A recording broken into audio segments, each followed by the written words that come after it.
En menos de 5 meses México despidió a 3 de sus últimas grandes figuras del cine de oro. Marzo se llevó a 2. Julio se llevó a una más. Y de golpe, la generación que construyó las películas que veía tu abuela, y que tal vez tú también viste en alguna tarde de sobremesa, se volvió todavía más pequeña. Pero todavía queda un puñado.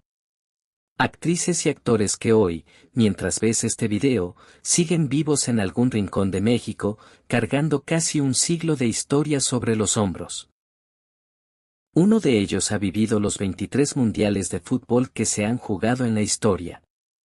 Otro estuvo a punto de perder la vida el mismo día en que murió su mejor amiga, y su familia decidió no contárselo todavía.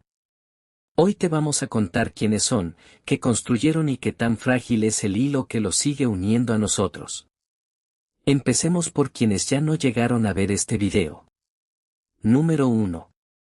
Ana Luisa Pelufo, la actriz a la que apodaron Mil Escándalos. Nació en Querétaro en 1929 y fue una de las primeras actrices del cine mexicano en atreverse a un desnudo en pantalla, en la película La Fuerza del Deseo. Lo hizo en una época en que ese gesto podía terminar con una carrera para siempre. A ella no la hundió. La convirtió en leyenda. Se casó 6 veces, la primera a los 16 años. Durante un viaje a Brasil la prensa empezó a llamarla Mil Escándalos, por la cantidad de hombres que la rodeaban a donde quiera que fuera. Vivió como quiso, sin pedir permiso, dentro de una industria que exigía discreción de sus mujeres. Murió el 4 de marzo de 2026 en Tepatitlán, Jalisco, a los 96 años. Número 2. Alicia Caro, la colombiana que se volvió mexicana en la pantalla. Llegó a México en 1939 siendo apenas una niña nacida en Bogotá. Aquí encontró el cine, el teatro y una carrera que la llevó a compartir créditos con Tin-Tan y a trabajar bajo la dirección de Luis Buñuel. Participó en clásicos como Muchachas de Uniforme y hasta se animó a explorar el cine de terror en los años 60. Se retiró en 1995 y prácticamente desapareció de la vida pública. Murió el 17 de marzo de 2026 en su casa de Coyoacán, a los 95 años. Su familia decidió guardar la noticia solo para ellos, y la muerte se confirmó públicamente 8 días después de haber ocurrido. Número 3. Elsa Aguirre, la última gran diva del cine de oro. Nació en Chihuahua en 1930 y ganó un concurso de belleza a los 15 años, el empujón que la llevó a la pantalla grande, donde se convirtió en uno de los rostros más recordados de aquella época. Participó en cintas como Cuidado con el amor, Lluvia roja y La mujer que yo amé, y en 2003 recibió el Ariel de Oro por toda una vida dedicada al cine. Fuera de las cámaras cargó pérdidas enormes, entre ellas la muerte de su único hijo, Hugo, en 2001. Encontró refugio en el yoga y en la filosofía, prácticas que mantuvo hasta el final. Murió el 14 de julio de 2026 en su casa de Cuernavaca, a los 95 años. Con ella se fue, según la propia industria, una de las últimas divas verdaderas de una época irrepetible. 3 despedidas en un mismo año, y todavía quedan 6 figuras que resisten. Sus historias vienen ahora, y te aseguro que hay giros que no te esperas. Número 4. Sergio Corona, el hombre que ha vivido los 23 mundiales de la historia. Hay algo que muy pocas personas en el planeta pueden decir, y Sergio Corona lo puede decir. Nació el 7 de octubre de 1928 en Pachuca, Hidalgo, 2 años antes de que se jugara el primer mundial de fútbol de la historia, en Uruguay, en 1930. Desde entonces no se ha perdido ni uno solo. Durante este 2026, mientras México era sede del torneo, ese dato se volvió viral en redes sociales, y millones de jóvenes que nunca lo habían escuchado nombrar descubrieron que el hombre detrás del dicho seguía aquí, viendo el mismo partido que ellos. Pero Sergio Corona no es solo un dato curioso. Son casi 8 décadas de carrera. Debutó en el cine a finales de los años 40 y se volvió parte de la memoria familiar de México con Hogar, Dulce Hogar, la serie que acompañó las sobremesas de toda una generación entre 1974 y 1982. Después se convirtió en Don Julio Regalado, la cara de unos anuncios que todos recordamos aunque no queramos. Y ya entrado en sus 80 años encontró una nueva vida frente a las cámaras como Don Tomás, un papel que lo mantuvo vigente hasta 2024 y que lo presentó ante audiencias que ni siquiera habían nacido cuando él ya llevaba medio siglo actuando. Hoy tiene 97 años y está a punto de cumplir 98. En una entrevista reciente, sentado en el patio de su casa, un pajarito bajó al pasto frente a él y le robó la atención por un momento. En esa escena tan sencilla está la verdad de Sergio Corona. Sigue disfrutando las cosas pequeñas, sigue teniendo memoria fresca, sigue siendo, contra todo pronóstico, exactamente el mismo hombre que hizo reír a México durante 70 años. Número 5. Luz María Aguilar, la mujer detrás de Hogar, Dulce Hogar. Ella fue la otra mitad de esa serie que marcó a México.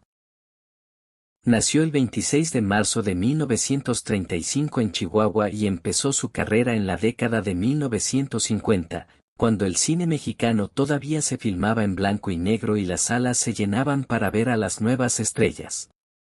Compartió pantalla con Sergio Corona en Hogar, Dulce Hogar, y juntos construyeron uno de los matrimonios más queridos de la televisión mexicana, el tipo de pareja que hacía que familias enteras se sentaran frente al televisor sin faltar un solo día.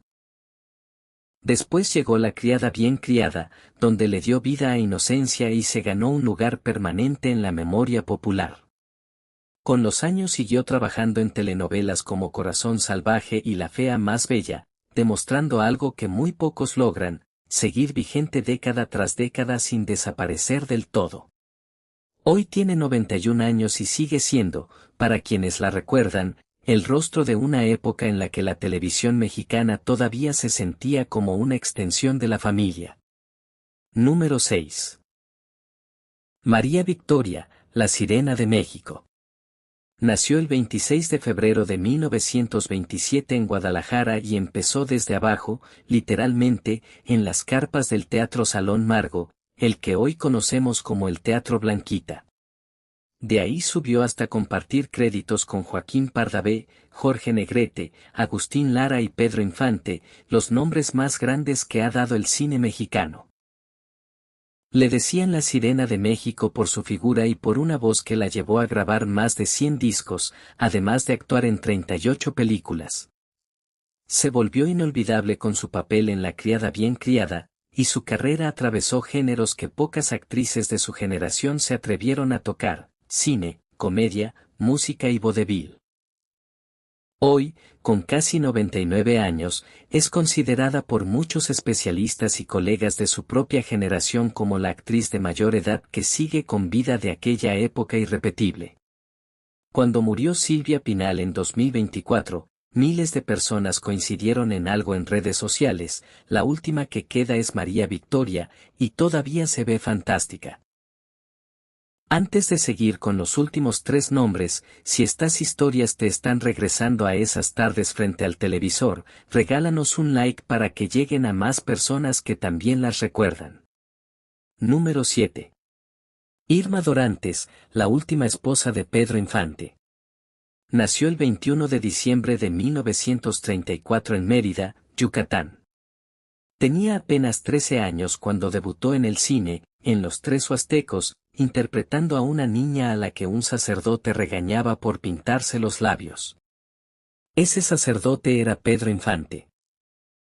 Años después, ese mismo hombre se convertiría en su esposo. Actuó junto a él en Pepe el Toro y en Los hijos de María Morales. Se casaron, y ella se convirtió en la última esposa del ídolo más grande que ha tenido México. Cuando Infante murió en 1957, en un accidente aéreo que paralizó al país entero, Irma tenía apenas 23 años y una vida entera por delante sin él. Se retiró un tiempo por petición del propio Infante mientras él vivía, pero regresó a trabajar después de su muerte. Décadas más tarde escribió Así fue nuestro amor, un libro donde narró con sus propias palabras lo que fue compartir la vida con el hombre que México sigue llorando cada 15 de abril. Hoy tiene 91 años y es, junto con las demás mujeres de esta lista, uno de los últimos vínculos vivos y directos con Pedro Infante, no a través de una película, sino a través de haberlo conocido, haberlo amado y haberlo perdido. Número 8. Éric del Castillo, el amigo al que le ocultaron una muerte para protegerlo. Aquí viene la historia más fuerte de todo este video. El 15 de julio de 2026 murió Elsa Aguirre en su casa de Cuernavaca. Ese mismo día, Éric del Castillo fue ingresado de emergencia al hospital. Los médicos le habían detectado una obstrucción del 80% en una de las arterias principales que llevan sangre a sus piernas, y necesitaba un cateterismo urgente para no perder la movilidad de una extremidad. Elsa Aguirre y Éric del Castillo eran amigos cercanos desde la época en que ambos eran jóvenes promesas del cine mexicano. Mientras se luchaba en una camilla por recuperar la circulación de sus piernas, su amiga se apagaba a pocos kilómetros de distancia. Su familia tomó una decisión, no decírselo ni ese día ni los siguientes. Prefirieron protegerlo mientras se recuperaba, antes que sumarle ese dolor a un cuerpo de 91 años que ya estaba dando pelea. 10 días después, el 22 de julio, Éric del Castillo cumplió 92 años. Lo celebró con una parrillada íntima organizada por su esposa, rodeado de familia.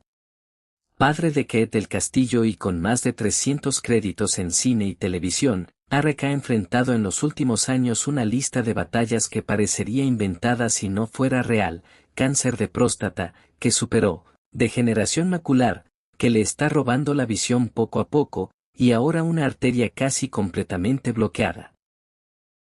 Su hija Kate comentó al actualizar el estado de salud de su padre que él tiene sus achaques como cualquier persona mayor, y agregó que ella cree tener más achaques que él.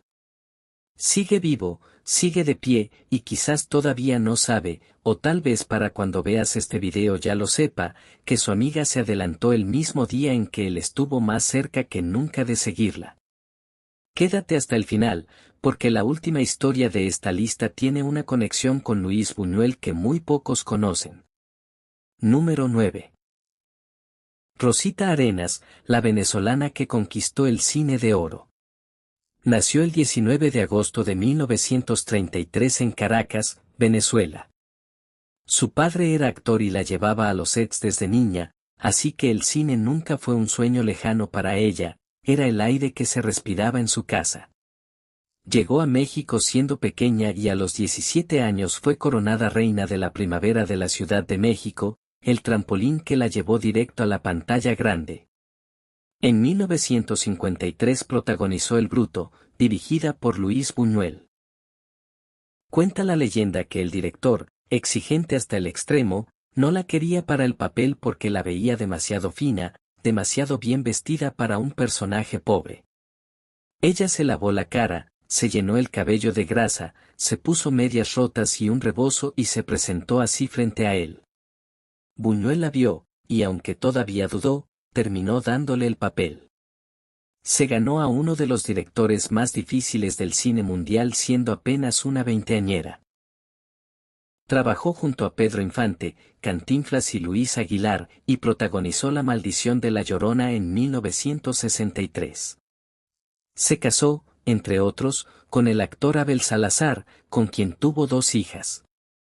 Se retiró a los 60 años y desde entonces vive lejos de las cámaras, en una tranquilidad que ella misma ha descrito como plena. Este 2026 la Academia Mexicana de Artes y Ciencias Cinematográficas anunció que Rosita Arenas recibirá el Ariel de Oro, el máximo reconocimiento honorífico del cine nacional, por toda una vida dedicada a la actuación. A sus 93 años, después de haber sido rechazada y luego aceptada por uno de los directores más importantes de la historia del cine, y después de retirarse por completo del ojo público, México todavía se acuerda de ella, y este año finalmente se lo dice de frente. 9 nombres. 3 que ya no están. 6 que por ahora siguen aquí.